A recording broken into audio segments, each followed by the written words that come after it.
जिज्ञासु मित्रों, बहुत बहुत अभिनंदन। स्वागत आप सभी का दिव्य सृजन में।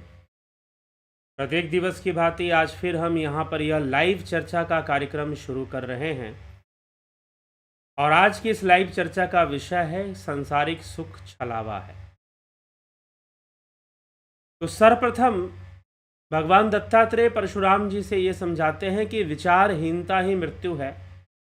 विचार जरूरी हैं, मन में विचार जरूरी है, दर्शन जरूरी है। हम किसी भी विषय के प्रति विचारहीन ना बने, बल्कि विचार कर कर हम विषयों के सत्य को समझने का प्रयास करें। आध्यात्मिक यात्रा यहीं से शुरू होती है कि सबसे पहले आप विचार कीजिए। यद्यपि विचारों तक कुछ लोग ऐसे होते हैं जो विचारों पर जाकर सीमित हो जाते हैं, उससे आगे नहीं बढ़ते हैं।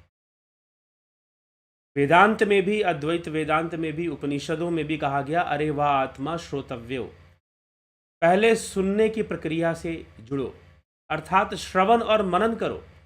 अरे वाह आत्मा श्रोतव्यो मंतव्यो द्रष्टव्यो निधिध्यास्तव्यो, अर्थात फिर मनन चिंतन करो, अर्थात विचारना जरूरी है। योग वासिष्ठ में भी ज्ञान की सप्त भूमिका में विचारणा का महत्व बताया गया है। तो विचारणा होनी चाहिए और हम सत्य को समझें, सत्य का दर्शन करें, रियलिटी को समझने का प्रयास करें, तभी हम जीवन को समझ पाएंगे। तो त्रिपुरा रहस्य में बहुत सारे ऐसे पॉइंट लिए गए हैं, जैसे कि एक बात कही गई, योग ही जीवन का विज्ञान है। वास्तव में योग क्या है? जीवन का विज्ञान है। ये त्रिपुरा रहस्य में ऐसा भी कहा गया। हम इस विषय पर कभी और हम चर्चा करेंगे। आज जो विषय है कि संसार में जो सुख है वो एक छलावा है। संसार में जो सुख है वो एक छलावा है।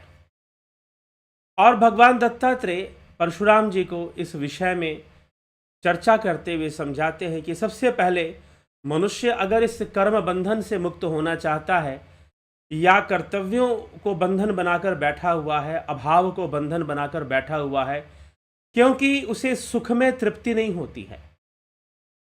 अब संसार का सुख छलावा क्यों है? क्योंकि मनुष्य को यह लगता है कि उसे संसार में तृप्ति हो जाएगी। वैसे हमारे कई ग्रंथों में ऐसी कथाएं आती हैं जहां पर किसी ज्ञानी महिला ने, वैसे हम देखते हैं, अगर हम अब इसे दुर्भाग्यपूर्ण कहें हम, या फिर इसको हम कहें कि शायद इसकी हम अवहेलना करते हैं, इस बात की सामाजिक बात मैं एक कर रहा हूं कि किसी महिला ने, किसी स्त्री ने ज्ञान का प्रचार किया, और वो भी कैसे ज्ञान का प्रचार किया? जो शास्त्र सम्मत है, जो तर्क संगत भी है और व्यवहारिक भी है, व्यवहार में भी प्रमाणित हो रहा है। जैसे हम योग की बात करते हैं तो योग की जितनी भी बातें हैं वो प्रैक्टिकल लेवल पर सारी बातें की जाती हैं कि आप प्रैक्टिस करो इस चीज का और ये अनुभव होगा। जैसे राजयोग है, हठ योग है, दो प्रकार के योग बताए गए हैं। अब वैसे तो आजकल कुछ लोग राजयोग, हालांकि राजयोग शब्द का प्रयोग आपको हठ प्रदीपिका, घरंड संहिता, पतंजलि योग सूत्र, इन सभी योगों में राजयोग शब्द का प्रयोग पहले हो चुका है। लेकिन आजकल कुछ संस्था वाले हैं जो कहते हैं कि नहीं, राजयोग तो हमने पहली बार शुरू किया, उससे पहले राजयोग था ही नहीं। तो मूर्खता की हद होती है। अगर भारत के लोग अपने दर्शन का अध्ययन ना करें, अपने शास्त्रों का अध्ययन ना करें, तो ऐसी कई संस्थाएं हमें भटका देंगी, हमें सनातन धर्म की मूल विचारधारा से ही भटका देंगी। और ऐसी संस्थाओं के चक्कर में पड़कर लोग सनातन धर्म की मूल विचारधारा से भटके ही हुए हैं, जो शब्दों का अपना अर्थ निकालते हैं और अपने मतलब से कुछ बताना शुरू कर देते हैं। तो वहां सनातन धर्म को मजबूत करने के बजाय वो अपने संप्रदाय, अपने संस्थान को मजबूत करने में लगे रहते हैं। यहां पर समस्या है। तो राजयोग की चर्चा इस ग्रंथ में भी मिलती, रहस्य में भी मिलती है। लेकिन उससे पूर्व संसार का सुख का स्वरूप कैसा है, इसको लेकर एक बहुत ही सुंदर घटना, एक बहुत ही सुंदर कथा यहाँ पर लिखी गई है। हालांकि कथा बहुत बड़ी है, तो पूरी कथा को हम संक्षेप में आपको सुनाने का प्रयास करेंगे और आज ही सुना देंगे ऐसा नहीं है। हो सकता है कि 2-3 दिन में हम उस कथा को संक्षेप में आपको पूरे तरह से रखने का प्रयास करें। अब प्रयास क्या है कि भगवान दत्तात्रेय परशुराम जी को किसी की कथा कहानी सुनाते हैं और वो एक सच्ची घटना है जो वो सुना रहे हैं। त्रिपुरा रहस्य के अनुसार वो सच्ची घटना है। अब वो जो कथा है ज्ञानप्रदक है, उसमें एक महाज्ञानी तत्व ज्ञान से अपने ही राजा को ज्ञान प्रदान किया, अपने ही पति को ज्ञान प्रदान किया, उन्हें संसार का सत्य समझाने का प्रयास किया। तो घटना कुछ इस प्रकार से यहाँ पर वर्णित है कि एक समय एक बहुत प्रतापी राजा हुए और उनके 2 पुत्र थे। राजा का नाम मुक्ताचूड़ बताया जाता है और उनके 2 पुत्र जो थे, एक का नाम था हेमचूड़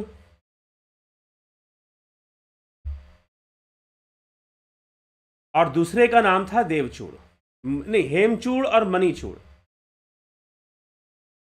तो राजन के जो 2 बेटे थे, मुक्तापीड़ राजा थे, मुक्तापीड़ के 2 बेटे थे हेमचूड़। दोनों बड़े प्रतापी थे, विद्वान भी थे, साहसी भी थे और राजा बनने की योग्यता रखते थे। दोनों राजकुमार थे। तब वो घूमते हुए, आकेट करते हुए वन के अंदर घूम जाते हैं, युद्ध विद्या सीख रहे थे। तो वन में जाकर अभ्यास कर रहे थे अपना और आखेट कर रहे थे। कई पशुओं को उन्होंने मार गिराया, शिकार किया। अब इस तरह से हम देखें, ये राजाओं और राजपुरुषों के शिक्षा दीक्षा का एक अंग था। शिक्षा दीक्षा का एक अंग था कि भाई वो शिक्षा के उसमें थे, तो उसमें वो अपना धनुष और उसके अभ्यास में वो बाहर निकले थे। उसमें उन्होंने जंगली जानवरों का शिकार किया, कई शेर मारे, कई बाघ मारे और इस प्रकार से वो घूमते घूमते, ये समय उस समय का है जब वन प्रदेश अत्यधिक हुआ करते थे। घूमते फिरते जो है वो पहुंच गए एक ऋषि के आश्रम में। आश्रम में ऐसे नहीं पहुंचे, कहते कि बहुत बड़ा तूफान आया, बहुत बड़ा बवंडर, वैसी उनकी स्थिति बन जाती है। उनमें से जो एक राजकुमार था हेमचूड़, वो किसी ऋषि के आश्रम में जाकर पहुंच जाता है। उस ऋषि का आश्रम बड़ा ही सुंदर आश्रम बना हुआ था और उस आश्रम में जाकर वो वहीं पर थोड़ा विश्राम करता है, वहाँ रहता है। और वहाँ पर एक समय में जब वो पहुँचा तो उस वन प्रदेश में उसे एक बहुत ही सुंदर कन्या दिखाई दी। बहुत रूपवती कन्या, साक्षात जैसे लक्ष्मी का स्वरूप हो ऐसा रूपवती कन्या उससे देखकर मुस्कुराते हुए राजकुमार ने पूछा कि अरे सुंदरी, तुम कौन हो और यहाँ इस वन प्रदेश में इतना निडर होकर तुम कैसे रहती हो? इस डरावने वन में, इस भयानक वन में तुम यहाँ पर कैसे वास करती हो? तो उस कन्या ने कहा कि देखिए राजकुमार, मैं यहाँ पर वन के अंदर हूँ, लेकिन वन के अंदर एक आश्रम है, महान तपस्वी का आश्रम है, मैं उनके आश्रम में रहती हूँ, मैं उनकी धर्मपुत्री हूँ और उनके आश्रम में ही मेरा निवास है। और इस आश्रम को ऐसा वरदान है कि इस आश्रम में कोई भी अनुचित विचारधारा रखने वाला या कलंकित सोच रखने वाला कोई देवता हो या असुर हो, वो प्रवेश नहीं कर सकता और मुझे किसी प्रकार की हानि नहीं पहुंचा सकता। तो मैं ऐसे व्याघ्रपाद नामक एक मुनि थे, मैं उनके आश्रम में रहती हूँ।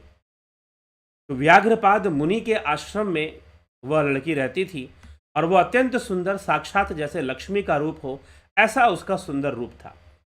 उसके रूप को देखकर राजकुमार मोहित जरूर थे, लेकिन राजकुमार के भी संस्कार अच्छे थे, वो कोई कलुषित विचारधारा लेकर नहीं पहुंचे थे, क्योंकि उस कन्या ने पहले ही कह दिया था कि इस आश्रम में वही प्रवेश कर सकता है, चाहे देवता हो चाहे असुर हो। तो फिर मनुष्यों की क्या औकात? तो जो देवता हो चाहे असुर हो, जिनकी विचारधारा कलुषित नहीं होगी, कलुषित विचारधारा के नहीं होंगे, वो यहाँ प्रवेश कर ही नहीं सकते हैं। इसलिए हे राजन, मैं सुरक्षित हूँ और इस आश्रम में, वन के अंदर, वन के बीच में इस व्याघ्रपाद ऋषि का यह आश्रम है जहाँ पर मैं रहती हूँ और मैं उनकी धर्मपुत्री हूँ। राजकुमार को थका हुआ देखकर उस तपस्विनी ने राजकुमार से कहा कि राजकुमार, आप थोड़ी देर विश्राम कीजिए, भोजन ग्रहण कीजिए, फिर अपनी जिज्ञासा को शांत कीजिएगा। अगर आप कुछ जानना चाहते हैं इस आश्रम के विषय में, ऋषि के विषय में, मेरे विषय में, तो मैं आपको बताऊंगी। इस प्रकार से राजकुमार ने भोजन ग्रहण किया, विश्राम किया, और विश्राम के उपरांत जब वो उठे तो राजकुमार हेमचूड़ को इच्छा हुई कि वो उस कन्या के बारे में और जाने। तब उस कन्या ने कहा कि देखो, मेरा नाम हेमलता है, मैं इस आश्रम के अंदर ऋषि व्याघ्रपाद की पालिता पुत्री हूं।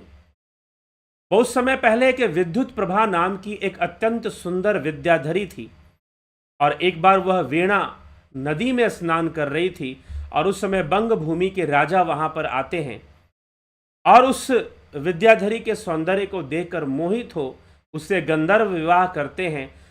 लेकिन यह विवाह अनुचित था, क्योंकि विद्याधरी पहले से विवाहित थी। तो विद्याधरी ने जो समागम किया राजा के साथ, उससे मेरा जन्म हुआ। यद्यपि वो मुझे जन्म नहीं देना चाहती थी, इसीलिए जन्म के बाद मुझे वहीं पर छोड़कर चली गई, और मुझे व्याघ्रपाद ऋषि ने अपना लिया और उन्होंने मेरा पालन पोषण किया, और तब से मैं यहाँ पर रहती हूँ और उनका आश्रय प्राप्त कर कर जीवन व्यतीत करती हूँ। उनकी तपस्या का ऐसा प्रताप है, ऐसा बल है कि उनके आश्रम में कोई भी कलुषित विचारधारा धारण कर प्रवेश नहीं कर सकता। राजकुमार, अगर आप यहाँ पर आए हैं तो कहीं ना कहीं आपके पिछले जन्मों के संस्कार अच्छे होंगे, आपके अंदर जरूर मुक्ति का बीज होगा, तभी जाकर यह संभव हो पाया है कि आप इस आश्रम में आए हैं, और निश्चय ही आप कोई ऐसी विचारधारा लेकर नहीं आए हैं। लेकिन राजकुमार हेमलता की सुंदरता को देखकर बड़ा ही मोहित था। हेमलता की सुंदरता को देखकर बड़ा ही मोहित था, लेकिन आश्रम में प्रवेश करने के कारण हेमलता समझ रही थी कि ये व्यक्ति जरूर, इसके अंदर अध्यात्म है, इसके अंदर कुछ ऐसे गुण हैं, तभी वो यहाँ पे प्रवेश कर पाया है। अन्यथा इस आश्रम में साधारण मनुष्य और कलुषित विचारधारा रखने वाले देवता असुर भी प्रवेश नहीं कर सकते, चाहे वो कितनी भी शक्तिशाली क्यों ना हो। तो हेमलता इस बात को भी समझ पा रही थी। अंत में व्याघ्रपाद ऋषि आते हैं और राजकुमार व्याघ्रपाद ऋषि से उनकी कन्या को अपने पत्नी के रूप में मांगते हैं, और योग्यता देखते हुए व्याघ्रपाद ऋषि अपनी पुत्री का विवाह उस राजकुमार से करवा देते। तो हेमचूड़ से हेमलता का विवाह हो जाता है। अब विवाह होने के बाद वो राजमहल में अपनी पत्नी को लेकर जाता है और पूरी दुनिया में अपनी पत्नी के साथ विहार करता है। कभी किसी सुंदर स्थान पर जाता है, कभी पहाड़ों पर, कभी समुद्र के किनारे, ऐसे कई स्थानों पर जाकर वो अपनी पत्नी के साथ लंबे समय तक विहार में लगा रहता है। और लंबे समय तक विहार में लगे रहने के बाद धीरे धीरे रानी हेमलता जो थी, राजकुमारी हेमलता, रानी हेमलता बन चुकी थी। तो रानी हेमलता अब बहुत उदास रहती थी, बहुत चिंतन में, गहन चिंतन में लगी रहती थी। और एक समय राजकुमार हेमचूड़ ने अपनी पत्नी को इस प्रकार से गहन चिंतन में, गंभीर चिंतन में लगा हुआ देखकर पूछा कि तुम्हारी क्या इच्छा है? मैं देखता हूं कि आजकल तुम चिंतित रहती हो, बहुत गहरे विचारों में खोई रहती हो, ऐसा क्यों है? और तुम्हें कौन सी चिंता सताए जा रही है? तुम्हें किस प्रकार की चिंता सताए जा रही है? जैसी ये बात पूछा तो रानी ने उत्तर देते हुए कहा कि महाराज, मुझे आपकी चिंता सता रही है, क्योंकि मैं हमेशा आपको सांसारिक भोगों में लिप्त देखती हूं। मैं आपको हमेशा सांसारिक भोगों में लिप्त देखती हूं। रानी ने बहुत ढंग से अपनी बात को कहा कि देखिए, आप मेरी बात को मत मानिएगा, बुरा मत मानिएगा, क्योंकि मैं शायद संसार को सही से नहीं समझती हूं।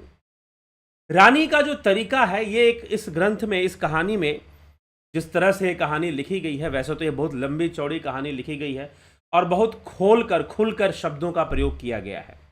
तो उतना खुलकर मैं शब्दों का प्रयोग आपके समक्ष नहीं कर रहा हूं, लेकिन इसका जो सार तत्व है, रानी ने जिस ढंग से अपने पति को समझाना शुरू किया, वो ढंग ही बहुत ही विवेकी, हम कह सकते हैं विवेकपूर्ण ढंग से। पहले तो रानी ने राजा से ये कहा कि देखो, मैं मूर्ख हूं और मुझे ज़्यादा समझ में नहीं आता है, लेकिन मैं इतना ज़रूर समझ रही हूं कि मैं आपको भोगों में बहुत लिप्त देखती हूं, और इस प्रकार से हम कब भोगों को भोगते रहेंगे? कब तक भोगों को भोगते रहेंगे? कब तक ये चलता रहेगा? मेरी बुद्धि उतना विवेक नहीं है मेरे अंदर, पहले ही स्वीकार कर लिया। क्यों? क्योंकि राजा के अंदर एक अहंकार है। रानी जानती है कि राजन मेरी बात नहीं मानेंगे, और ज्यादातर जो अहंकारी पुरुष होते हैं उनको लगता है कि महिलाओं की बुद्धि मोटी होती है। तो ग्रंथ में इस कथा को सुनाते हुए राजा बोलता है कि हाँ, महिलाओं की बुद्धि थोड़ी मोटी होती है, शायद इसीलिए तुम गहराई से बातों को नहीं समझ रही हो, जबकि रानी ही ज्यादा गहराई से बातों को समझ रही है। रानी ने कहा कि मुझे ऐसा लगता है कि हम भोगों में बस लिप्त रहते हैं। तो राजा ने कहा कि इसमें क्या बुराई है? हमारा संबंध ऐसा है, हम पति पत्नी हैं और हम इस यौन सुख को भोगते हैं, तो इसमें बुराई क्या है?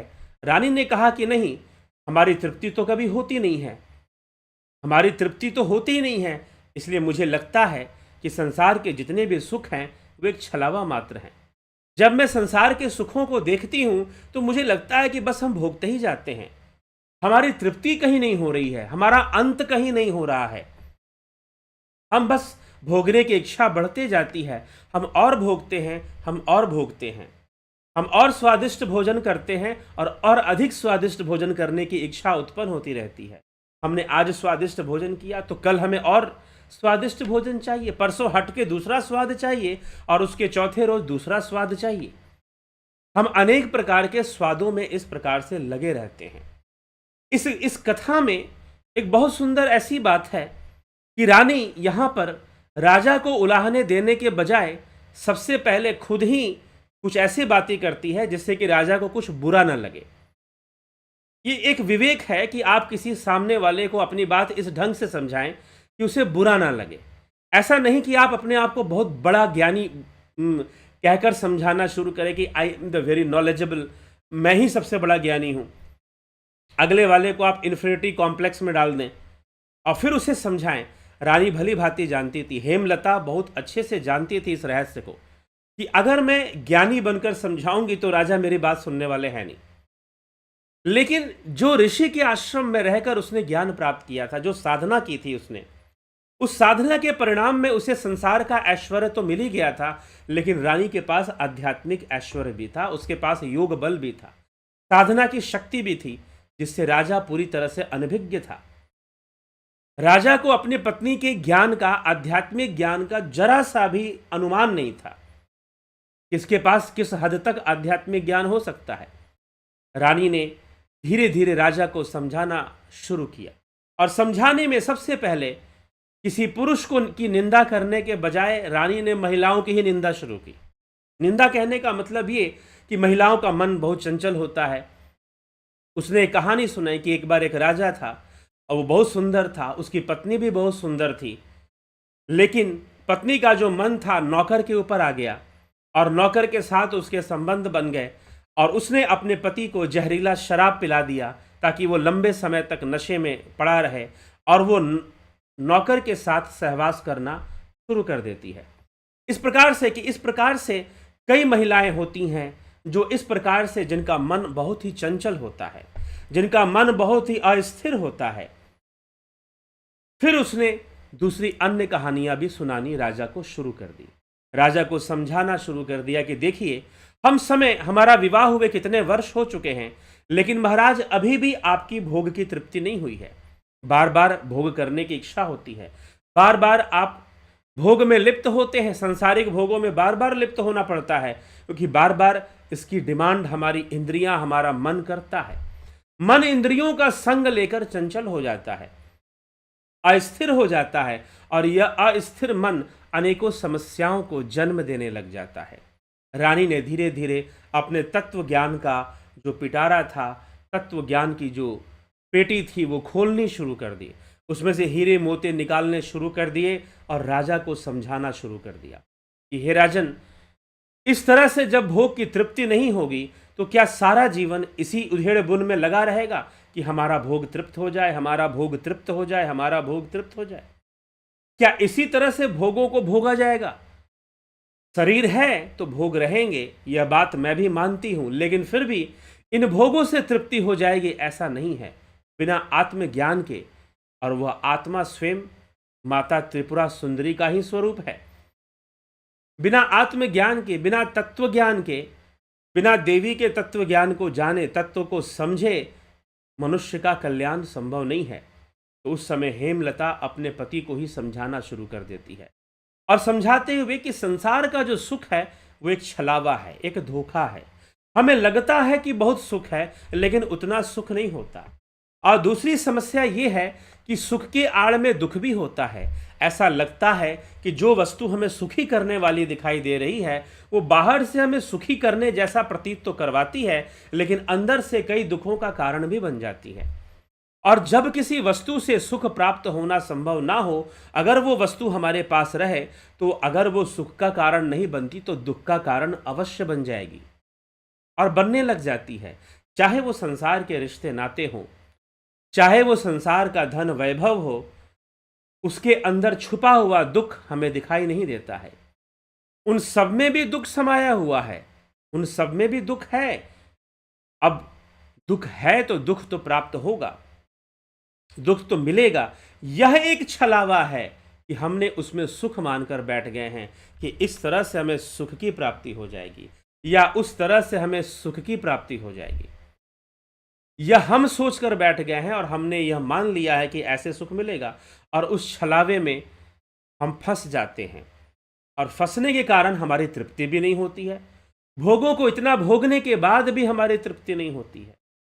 रानी ने राजा से कहा कि देखिए, हम लोग ही ना जाने कितनी बार काम सुख को भोग चुके हैं, फिर भी हम पूरी तरह से अभी इस मामले में तृप्त नहीं हो पाए हैं। हमारी तृप्ति नहीं हो पा रही है, ना आपकी तृप्ति हो पा रही है, और निरंतर भोगों के प्रति आपकी व्याकुलता भी बढ़ती हुई नजर आती है फिर, और तृप्ति भी नहीं हो रही है। तो यह क्या है? इसे छलावा क्यों ना समझा जाए, इसे धोखा क्यों ना समझा जाए, इसे छलावा क्यों ना समझा जाए।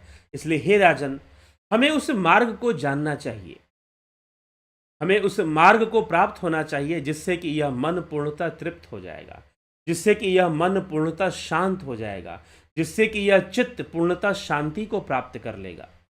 और जब यह पूर्ण शांति को प्राप्त करेगा तो यह तृप्ति को भी प्राप्त कर लेगा। फिर इसकी जो भाग दौड़ है सुखों को भोगने के प्रति, इधर उधर भागने के प्रति, वो अपने आप ही शांत होने लगेगी। तो रानी ने राजा को ज्ञान दिया, ज्ञानवर्धन करने वाले विषयों पर चिंतन शुरू किया। दोनों के बीच में पहले तर्क वितर्क शुरू हुआ, बातें शुरू हुई, और राजा बहुत आसानी से वैराग्य की ओर जाने लगे।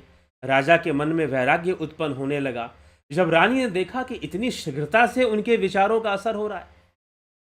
रानी को यह उम्मीद नहीं थी, रानी को इतनी अपेक्षा नहीं थी, इतनी आशा नहीं थी रानी को कि राजा के अंदर इतना जल्दी परिवर्तन आएगा। लेकिन जब राजा के अंदर बहुत जल्दी परिवर्तन आया तो रानी को स्मरण हो आया कि आश्रम में प्रवेश कर पाना उसी समय प्रमाणित हो गया था कि राजा के अंदर एक प्राकृतिक वैराग्य है,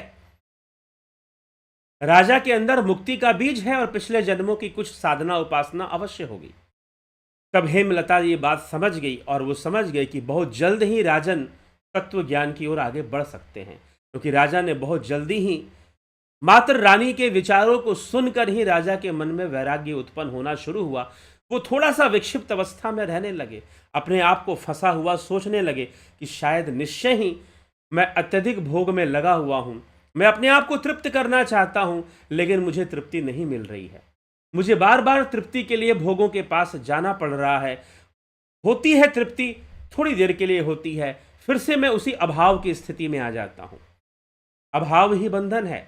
तो त्रिपुरा रहस्य में शुरू से एक बात कही गई है कि अभाव ही बंधन है, कर्तव्य ही दुख का कारण है, और अभाव ही बंधन है। राग द्वेष के वशीभूत मनुष्य जो कर्तव्य करता रहता है, जो अनेकों कर्म करता रहता है, वो क्यों करता है? क्योंकि उनकी भोग तृप्ति नहीं होती है। रानी राजा को समझाते हुए कहती है कि देखिए, जो देवता हैं वो भी कर्म अनुष्ठान में लगे रहते हैं, क्योंकि उनकी भी तृप्ति नहीं हुई है।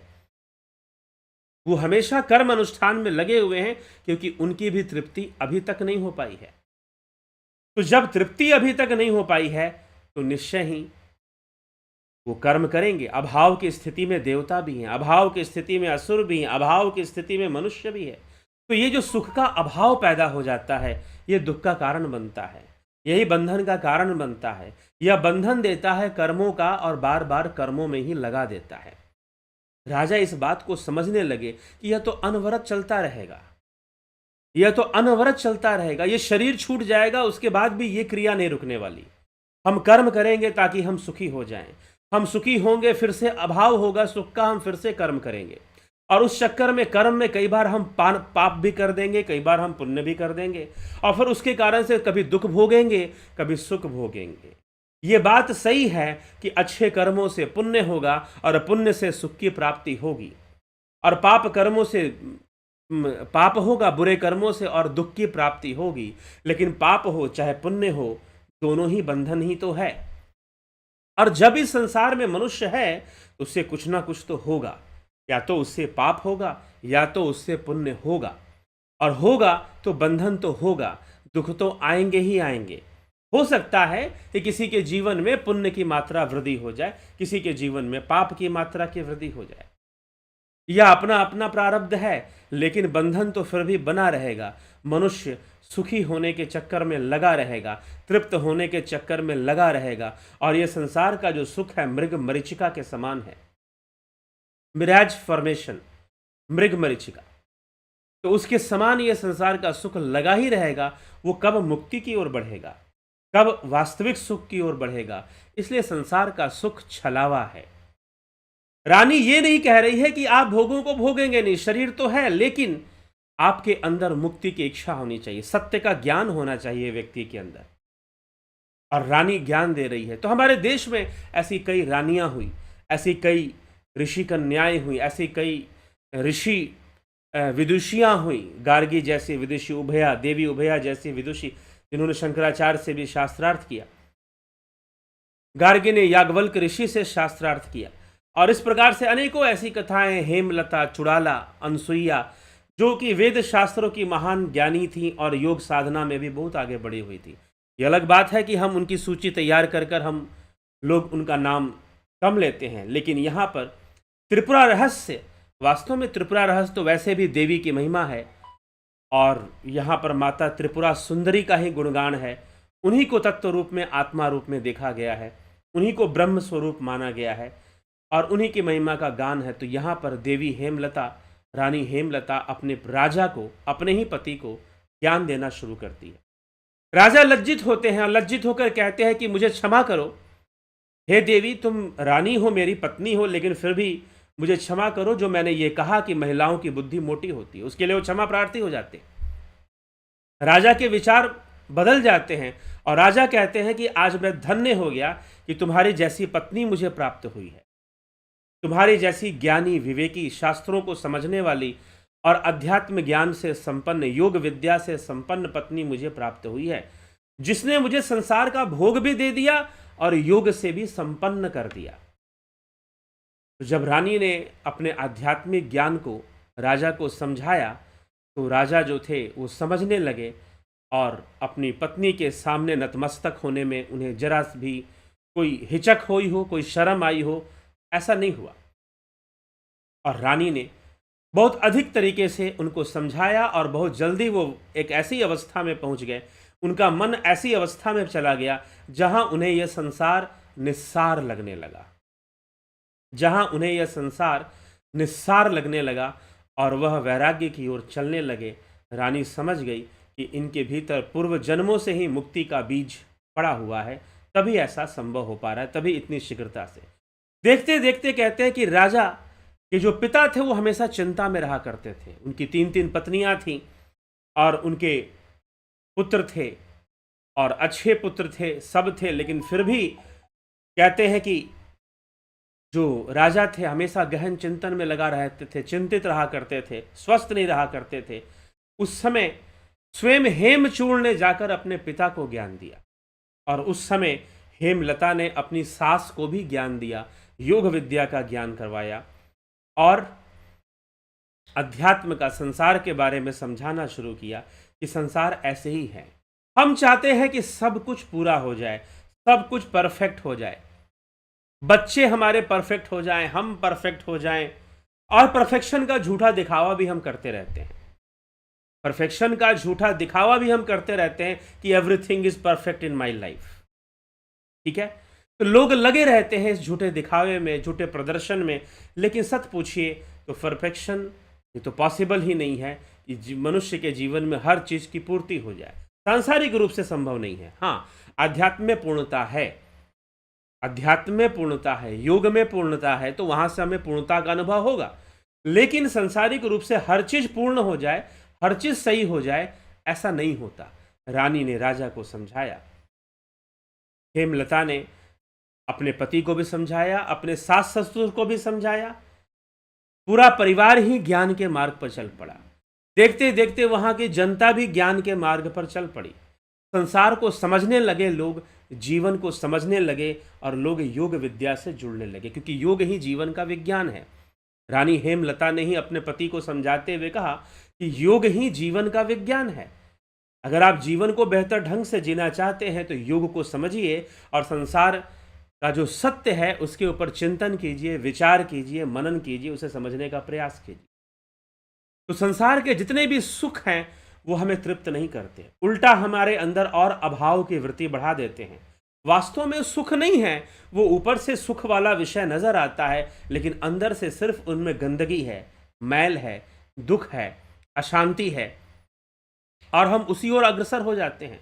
संसार के भोगों से हम जितना सुखी होने का प्रयास करते हैं, उतना अधिक हम अशांति की ओर अग्रसर होते हैं, उतना अधिक हमारा मन अस्थिरता को अनुभव करता है, अशांति को अनुभव करने लगता है।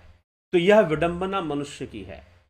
वो अत्यधिक सुखी होने में अत्यधिक अशांत होना शुरू कर देता है, और उसे लगता है कि शायद अभी और सुख भोगना है, शायद अभी और सुख भोगना है, शायद ऐसे नहीं तो ऐसे, और इस सुख भोगने के चक्कर में वो पता नहीं क्या क्या कर जाता है। फिर भी वो अंततः उस तरह के सुख का अनुभव नहीं कर पाता है। रानी ने सोचा कि राजन इतने दिनों से संसार के सुख में व्याप्त हैं, धन वैभव की कमी नहीं है, सुंदर पत्नी है, खाने पीने की चीजों की कमी नहीं, हर तरह की मदिरा और हर तरह का सुख वैभव, दास दासियां सब उपलब्ध हैं। लेकिन राजा को यह समझ में नहीं आ रहा है, हेमचूड़ को नहीं समझ में आ रहा है कि अब इन सब चीजों से अगर वो ये सोचते हैं कि वो तृप्त हो जाएंगे या पूर्ण संतोष को प्राप्त कर लेंगे, या वो ये कह सके कि बस हो गया, मेरी भोग की पूर्ति हो गई, वो ऐसा बोल सके, ऐसा कह सके, इन संसार के सारे सुखों को भोग कर भी यह संभव नहीं है। विश्व की सुंदर से सुंदर स्त्री को प्राप्त कर कर, या किसी स्त्री के लिए विश्व के सुंदर से सुंदर धनवान पुरुष को प्राप्त करके भी वह संसार के भोगों में तृप्त हो पाएगी या हो पाएगा, ऐसा संभव नहीं है। इसलिए रानी ने पुरुषों की भर्त्सना करने के बजाय सबसे पहले महिलाओं का उदाहरण देना शुरू, कि ऐसा नहीं कि सिर्फ राजा या कोई पुरुष ही सुख के पीछे भागता है या शारीरिक भोग के पीछे भागता है। ऐसे उदाहरण दिए रानी ने, ऐसी कहानियां सुनाई राजा को कि ऐसी ऐसी औरतें होती हैं जो अपने सांसारिक सुखों के भोग के लिए अपने पति को भी धोखा देती हैं और ना जाने क्या क्या करती हैं संसार में, लेकिन फिर भी वो तृप्त हो जाएं, ऐसा संभव नहीं होता। उसी प्रकार से ये पुरुष भी ये सोचे कि वो तृप्त हो जाएगा, ऐसा संभव नहीं होता। उल्टा वो अत्यधिक अशांत होने लग जाता है। हाँ, यह भी सत्य है कि शरीर है तो भोग है, लेकिन तुम अगर यह मानकर बैठे हो और ऐसी दौड़ लगाए जा रहे हो कि मैं इस शरीर के सुखों को भोग कर मैं तृप्ति को प्राप्त कर लूंगा और मेरा मन बिल्कुल शांत हो जाएगा, मैं एक एंड पॉइंट तक पहुंच जाऊंगा जहां मैं कंप्लीटली ये कह पाऊं कि आई एम सेटिस्फाइड, तो ऐसा तुम कभी कह नहीं पाओगे। इस संसार के सुख में, इस संसार के भोग में ये कभी नहीं कह पाओगे कि I am satisfied, I am completely satisfied, ये 100% पूरा हो गया, कभी नहीं कह पाओगे। ऐसी कभी स्थिति नहीं बनेगी। तो रानी यही बात राजा को समझाती है और कहती है कि संसार का सुख ऐसा ही है, संसार का सुख एक छलावा ही है। इसलिए देखिए कितने वर्षों से आप हर प्रकार के भोगों को भोग रहे हैं, आप अच्छे से अच्छा भोजन कर रहे हैं, अच्छे से अच्छा मदिरा पान कर रहे हैं, आप सुंदर स्त्रियों के साथ गमन कर रहे हैं, लेकिन फिर भी आपकी भोग तृप्ति तो अभी भी ना हुई, अभी भी ना हुई। तो अभी भी ना हुई तो इसका मतलब समझ जाना चाहिए कि संसार के भोगों में कोई तृप्ति नहीं है। रानी ने इसी प्रकार से कहानी सुना दी एक दूसरे राजा रानी की।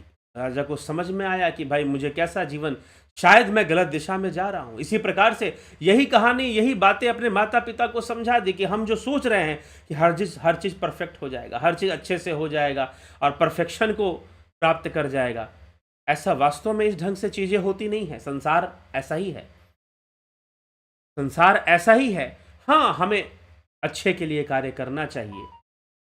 हमारा शरीर का निर्वाह है तो हमें संसार के लिए अच्छे कर्म, निष्काम भावना से ही कर्म करना चाहिए, साक्षी भाव और निर्भाव से कर्म करना चाहिए। लेकिन अगर हम इस चक्कर में फंसे हुए हैं, इस उधेड़ बुन में फंसे हुए हैं कि एवरीथिंग विल बी परफेक्ट और सब कुछ अच्छा होगा, और हम ये इस पॉइंट पे हम पहुंच जाए कि आई एम 100% सेटिस्फाइड, तो ये दुनिया में, इस संसार चक्र में, संसार के भोगों में यह संभव नहीं है। अब भाव जैसी ही होगा, फिर से आप कर्म करोगे कि भोग मिल जाए, तृप्ति हो जाए, इस जन्म में नहीं तो अगले जन्म में तृप्ति हो जाए। इस चक्कर में मनुष्य पड़ा रहेगा, घूमता रहेगा, गोल गोल चक्कर काटता रहेगा और अशांति को, अतृप्तता का अनुभव हमेशा करता रहेगा, अशांत होता रहेगा। इसलिए उसे योग मार्गी बनकर अपने चित्त को शांत करने का प्रयास करना। तो रानी के उपदेश का जो मूल सार है, जो सार है वो यही है कि संसार में जो सुख है वो एक छलावा है, वो एक धोखे के रूप में, एक छलावा के रूप में है। वास्तव में हम, हर आदमी के लिए ऐसा नहीं है, रानी के लिए ऐसा नहीं है। जैसे रानी खुद रानी होकर भी उन्होंने आध्यात्मिक ज्ञान ही उन्हें, क्योंकि पूरा उनका जीवन व्याघ्रपद ऋषि के आश्रम में बीता और वो बचपन से ही उनकी माँ ने भी उनका त्याग कर दिया, तो पूरी तरह से ऋषि के माहौल में रहने के कारण और संसार के सत्य को अच्छे से जानने के कारण और पिछले जन्मों की कृपा साधना के कारण जो हेमलता थी वो अध्यात्म संपन्न थी। इसीलिए अध्यात्म संपन्न व्यक्ति भोगों में जाता भी है तो वो ये भोगों से यह उम्मीद नहीं रखता कि उसे तृप्ति प्राप्त करनी, मुझे संतुष्ट कर देंगे, ऐसी आशा वो लगा के नहीं रखता है। तो रानी अपने गृहस्थ जीवन में रहते हुए भी राजा को समझाना चाहती हैं, क्योंकि उन्होंने राजा के अंदर देखा कि राजा भोगों को इस प्रकार से भोग रहे हैं जैसे उन्हें लगता है कि शायद इन्हीं भोगों से उनको तृप्ति मिल जाएगी, उन्हें शाश्वत सुख की प्राप्ति हो जाएगी। तो राजा को समझाना जरूरी था और रानी के विचारों का बहुत गहरा असर राजा के मन पे पड़ा और बहुत जल्द ही वो अध्यात्म विद्या से संपन्न होने लगे और योग के मार्ग पर चलने लगे। बस मनुष्य को जीवन में यही समझना है। अगर वो ये सोच कर बैठा है कि वो संसार की चीज़ों से, संसार की शक्तियों को हासिल करके तृप्त हो जाएगा, वो इतना शक्तिशाली बन जाएगा कि कोई दूसरा उससे ज़्यादा शक्तिशाली ना हो, तो शायद थोड़ी देर के लिए ऐसा हो जाए, अगले ही क्षण कोई दूसरी ताकत खड़ी हो जाएगी जो उससे भी ज़्यादा ताकतवर हो जाएगा और उसकी शक्ति को छिन्न भिन्न करके नष्ट कर देगा, खत्म कर देगा। अगर वो सोचता है कि उसे परम सुख मिल जाएगा इसी संसार के भोगों में, तो निश्चय ही वो भ्रमित होकर भटक रहा है और वो अत्यधिक सुखों का भोग करने पर भी शायद वो तृप्त ना हो पाए। तो यह प्रक्रिया चलती रहेगी और इस प्रक्रिया में वो दुखी होता रहेगा, शांत होता रहेगा। हाँ, व्यक्ति समझ जाए तो संसार के सुखों में वह व्यथित नहीं होगा, उसे मिले तो ठीक, ना मिले तो भी ठीक, वो एक ऐसी अवस्था को प्राप्त होगा और अपनी अध्यात्म की यात्रा को करता रहेगा, अपने योग मार्ग पर अपने आप को विकसित करता रहेगा, लगा रहेगा, आगे बढ़ता रहेगा, साधना के पथ पर आगे बढ़ता रहेगा। तो ये समझना जरूरी है,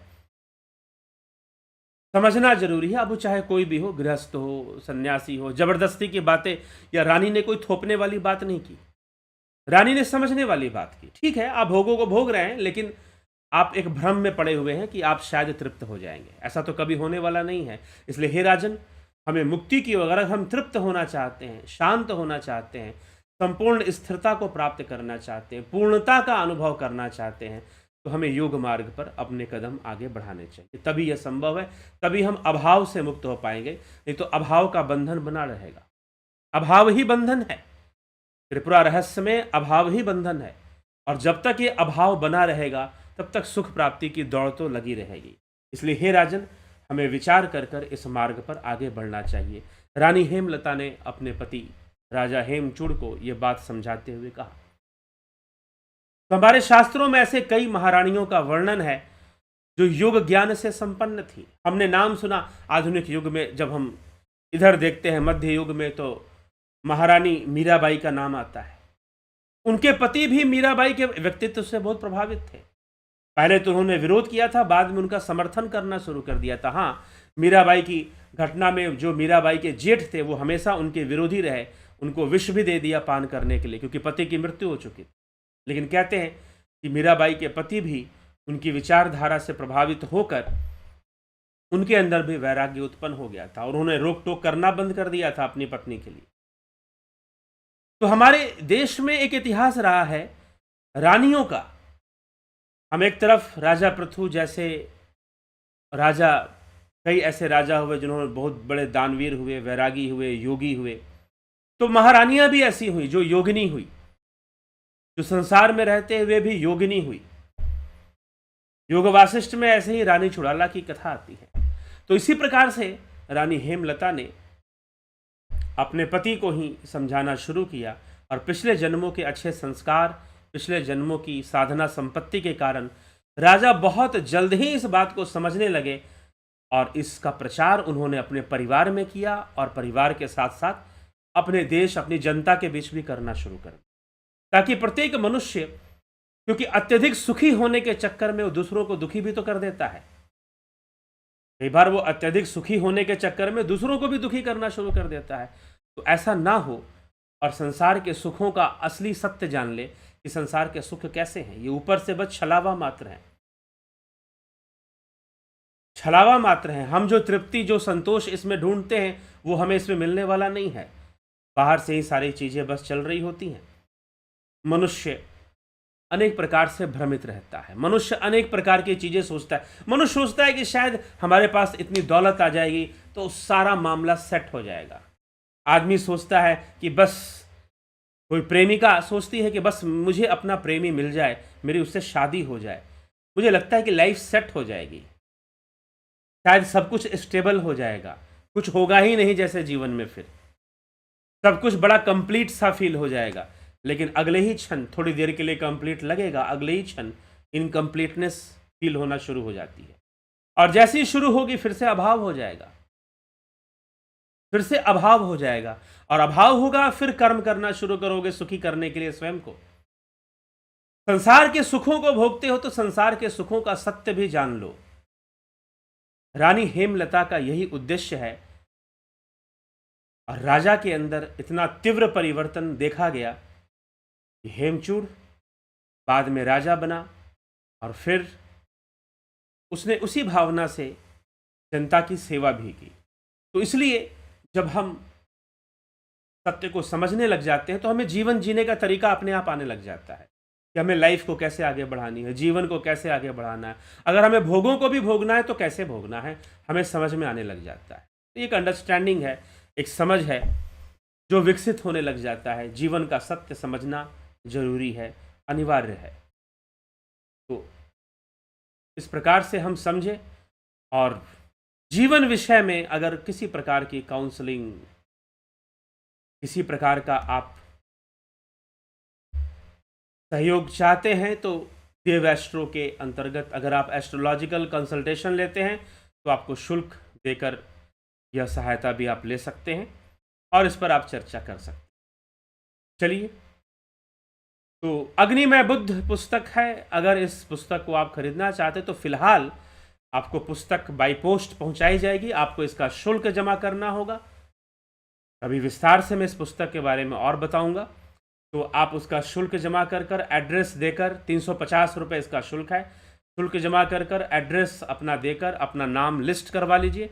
आपका नाम, आपका एड्रेस लिस्ट कर लिया जाएगा, और लिस्ट करने के बाद जो है, जब पुस्तक आपको भेजी जाएगी तो आपको बताया जाएगा तो अगर आप 350 रुपीज़ पे कर व्हाट्सएप पर आप रिसिप्ट भेज दीजिए, अपना एड्रेस भेज दीजिए, तो आपका हम उसको लिस्ट कर लेंगे और फिर आपको भेज दिया जाएगा, पुस्तक भेज दी जाएगी। चलिए, तो अभी नहीं, पुस्तक 1 महीने बाद ही आपको प्राप्त होगी, लेकिन अभी से आप अगर चाहते हैं पुस्तक तो आप इसको खरीदने के लिए आप 350 रुपीज़ पे कर आप कर सकते हैं। अभी ये ऐसी उपलब्ध होगी, अभी आपको ऑनलाइन मीडियम पर भी नहीं मिलेगी, अमेजन वगैरह पर भी इमीडिएटली अवेलेबल नहीं होगा ये, बाद में ये अवेलेबल ज़रूर हो जाएगा, अवश्य अमेजन पे आ जाएगा, लेकिन तो अभी आपको चाहिए तो अभी बाद में मिल पाएगा उस तरह से, अभी आपको ऐसे ही इसको खरीदना पड़ेगा। चलिए, तो ठीक है,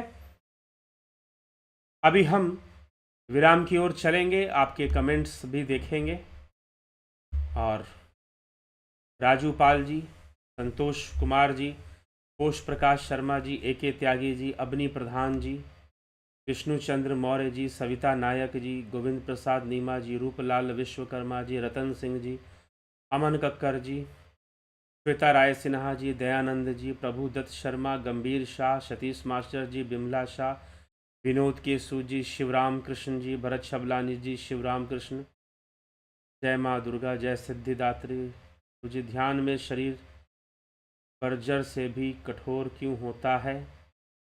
हिम सुनार जी, बर्जर से कठोर नहीं होता है,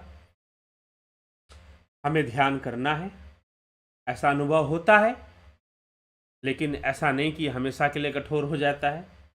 ध्यान करते समय कई बार ऐसी अनुभूति होती है। शिवराम कृष्ण जी, सभी श्रोतागण स्वयं भी लाभ उठाते रहें, कृपया लाइक शेयर कमेंट और चैनल को सब्सक्राइब भी करते रहें। अच्छा जी, इतना तो योगदान जरूर कर सकते हैं, जरूर करना चाहिए सनातन धर्म के लिए, हमें योग मार्ग के लिए इतना जरूर योगदान करना। नरेंद्र माकोड़े जी, तीरथ दास साहू जी, पूनम सिंगला, योगेश खैरनर जी, राम विलास जी, भिखू कुचाड़िया जी, गुमाना राम चौहान, ज्ञान वाटिका जी, अभिनंदन है, विथ मृदुला कुमारी, गुरु जी, ध्यान में शरीर पर्वताकार जैसा महसूस होता है, कई लोगों को होता है इस तरह से। प्रेम सागर यादव, राम विलास जी, नीलम यादव, ध्यान योग का कोर्स आपका चल रहा है, कोर्स पूरा होना दीजिए, बहुत कुछ अभी समझ में आएगा। हीरा लाल यादव जी, सबको बहुत बहुत स्वागत, अभिनंदन है। तो अभी हम विचारों को विराम देंगे, कल फिर मिलते हैं 9 PM। कल दशहरा है, आज महानवमी है, आप सभी को महानवमी की, दुर्गा नवमी की बहुत बहुत शुभकामनाएं। कल विजयदशमी का पर्व है, दशहरा है, तो आप सबको बहुत शुभकामनाएं, उसकी भी शुभकामनाएं, और आगे लाइव चर्चा का कार्यक्रम आगे बढ़ता रहेगा, हम फिर से जरूर मिलेंगे। चलिए, तो बहुत बहुत आभार आप सभी का, और इसी के साथ कार्यक्रम को यहाँ पर विराम देते हैं। ओम तत्सत।